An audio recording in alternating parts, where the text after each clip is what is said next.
Not sure if it's been advised yet, but Albuquerque Raw is 5'6" at the scene. 10-4. CS34 is 5'6", and Albuquerque Raw is 5'6" as well. 10-4. All right, you guys ready? Yeah. Okay.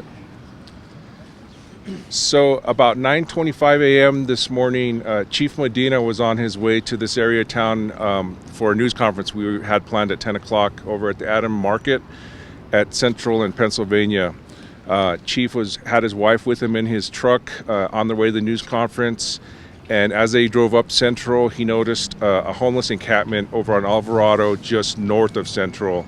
He noted it appeared to him that the encampment was blocking the sidewalk, so he took a turn around the block to go and check. He did notice that they were blocking the encampment, and he was in the process of notifying the commander of the area so they could come and remove the encampment because it was blocking that sidewalk. While he was at the stop sign, faced southbound at Central, the chief noticed two individuals who they got into a fight, a physical altercation with each other. As he was turning on his police radio to call it out, he noticed that one of them brandished a gun. One person kicked the other individual, and that individual started firing shots in the direction of where the chief was in his truck. At that point, the chief pulled forward in his vehicle. Another car was coming in a different direction, and they crashed into each other. The individual that had the gun and fired the shots fled on foot. The other individual who was shot at was not injured. He stuck around for a little bit, but then he left the scene. Chief Medina immediately went to the victim that was in the car that got hit, and called out ambulance. They came to the scene. That individual was seriously injured and transferred to the hospital. So at this point, we don't know his condition, but we have officers at the hospital. As a result of this whole incident, we do have our motors unit out conducting an investigation. We do have our impact detectives who come out to interview the chief. Otherwise, he'd be here to give information on this, but he wanted to do the interview with the detectives first. Chief Medina's okay. His wife's okay. It was a scary incident. And unfortunately, one individual was injured during the car crash, so we're keeping an eye on him, and he's an adult male. We hope he's okay. Detectives will be searching. We are looking for, we have our divert officers out here looking for cameras and video footage to try to identify the two individuals who were involved in this incident, and especially the one who fired the gunshot. So that's what we have at this point. And with that, I want to introduce Mayor Keller to give a few moments. He was coming to the press conference as well when this all started. Thanks, Gilbert. Well, this morning started like a lot of Saturday mornings with a family agenda and schedule. And then also I was going to meet the chief up here at Adams Market to talk about how we are continuing to do all we can to try and help Route 66 and the International District and the whole city with crime. And then, I got a call that it's the call, one of those types of calls that I dread. It always starts with there's, been an altercation with an officer, there's been a shooting, and then I hear it's the chief. So that is the worst way I ever want to start a day. Fortunately, in this case, I quickly learned he was okay and what happened with this situation. And I think first and foremost, I'm grateful our chief is okay. The chief of police is arguably the most important person right now in these times in our city and our state. And so what he did today, I think also was something he does every day and our officers do every day, which is he is out on the front line. He is doing what he can to make our city safe. And this is actually him on a Saturday morning, disrupting an altercation, a shooting, trying to do what's right, trying to make sure that folks are okay after on scene. This is above and beyond what you expect from a chief. And I'm grateful for Harold Medina. And today, I think, too, also, whether it's our city or the individuals that he helped, or potentially the lives that he saved because of the shooting that was happening, we all owe him a debt of gratitude today and every day, but especially this Saturday morning. Now, we also know our officers have to do this each and every day. We understand that. I want everyone to know that just like our chief, this is why we are never quitting when it comes to trying to make our city safer, but it's hard. It is extremely hard. It affects everyone, including our chief of police on a Saturday morning. And for us, we need to continue that clarion call for at every single level to do everything we can to make our city safer. It's also not lost on us, this situation with respect to, encampments and a firearm.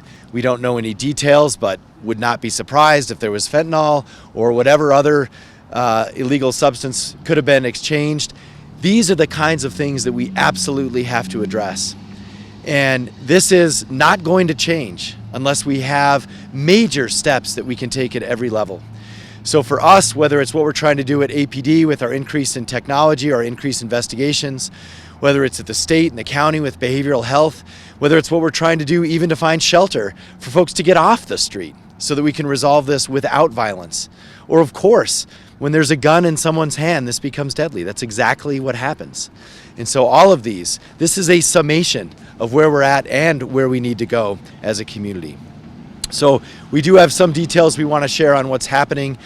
We're going to talk about specifically Adams Market later. That continues to be one of the most violent intersections in our state, and we're not going to give up on that. But we're going to do those details a little bit later. But in general, we want to share what our commander has to say on some of his operations on Central. Commander? So good morning, everyone. My name is Luke Languit. I'm the Southeast Area Commander. In reference to this incident this morning, daily, every day, the Albuquerque Police Department, we partner with other departments within the city of Albuquerque, and we are conducting operations along the Central Avenue corridor, specifically for quality of life issues. When we have encampments blocking the sidewalks, when we have them obstructing traffic, what we've noticed, and today was a perfect example of when this goes unchecked, a lot of times, whether if it's because they're under the influence of fentanyl or other substances, altercations can happen, and that's exactly what happened today. Chief Medina happened to be in the right place. He was able to kind of disrupt an altercation that happened to where shots were fired. An individual could have potentially have been struck, or several individuals, and that didn't happen today. But this is something that could happen every single day, and that's why it's important that the officers with the Albuquerque Police Department, working with our partners in other city departments, we will continue these operations. I can tell you today, as Gilbert mentioned, we have our investigators out here. The shot did register on our gunshot detection technology. We have our divert officers looking at video within the corridor to see if any video could capture the individuals involved so we can identify them.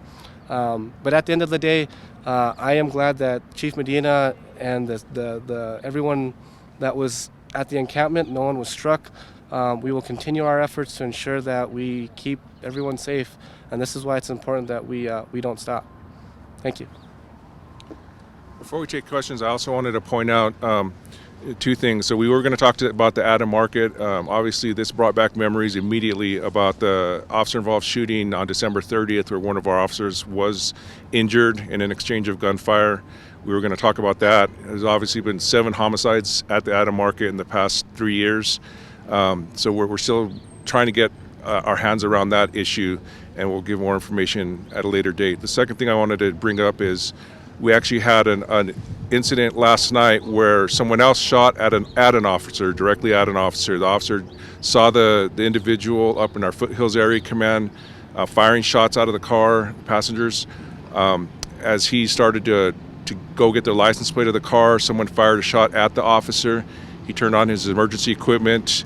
They were able to take 3 individuals into custody, and we're still working on charges on that one. So I'll get you the criminal complaint on that one as soon as we can. But, we were dealing with that all morning this morning, just trying to figure out what happened. Unfortunately, that officer was not injured. And then this incident happened here with the chief. So it's a lot to deal with, and we're working on it. And we just want to make sure everyone's understanding that our officers are putting their lives at risk and trying to keep the city safe. But with that, we'll take any questions. Real quick, can you clarify any injuries one more time? The chief wasn't here, but just kind of talk to us about what. The individual that was in this car right here was seriously injured and taken to the hospital. Nobody was injured in the actual shooting.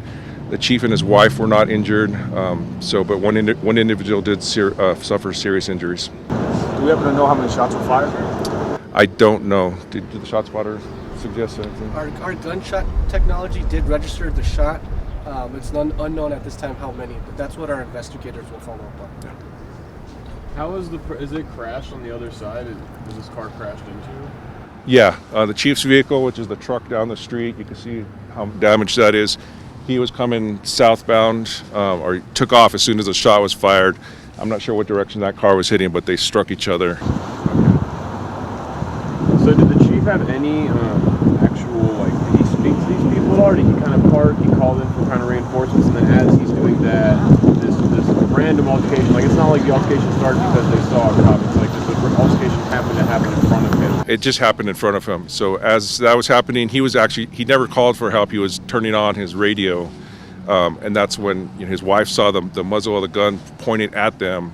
That's what she perceived, and then they heard the shots fired, and he just stepped on the gas to get out of the situation. And pointed at them because, like, this person was, like, fighting, was, like, in... Yeah, he started running kind of in the middle of the intersection. And then the chief drove, and then the crash happened. Yeah, and they did check on the individual that was running from the gunshot. They made sure that he was not injured, and the chief immediately went to the victim in the car to see what his injuries were, and they made sure rescue came.